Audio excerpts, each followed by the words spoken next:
ยังไงเนี่ยภาพบ้านอะก็เลยวันนี้เนี่ยดูสภาพบ้านไฟบุญนะ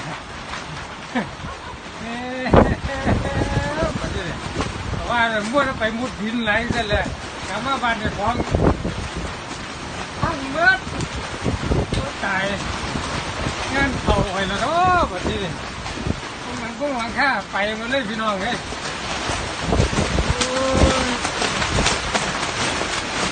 ขนาดมันเท่าเลยมันเลยทางอยู่ปะนะ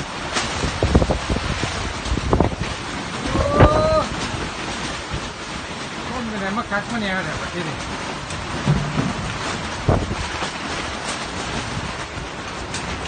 ข้างนอกกูนะ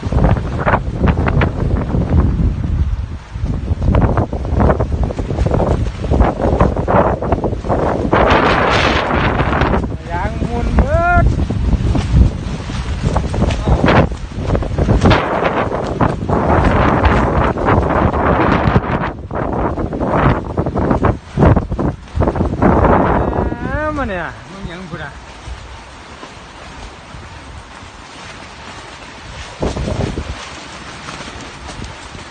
เอฟปี้เฮ้ยสิโอ้ล้มแห้งบ่มึงหมาอย่างล้มเฮ้ยหมาตื่นล้มจานของคนพอดีเห็นเจ้าของคนนักนี้หมาหมดเลยโอ้ยขนาดนี้คุ้มไปบางเรียวบาง2-3 มื้อแต่คุ้มใหม่ๆนั่นแหละยางขาดเปิดเว้ย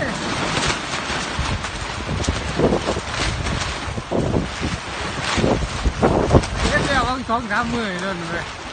แกก็บอกว่าเขาเกิดเจ้าเฝ้าเฮ็ดกับเพราะว่าประเทศแล้วพายุเขาเมื่อแล้ว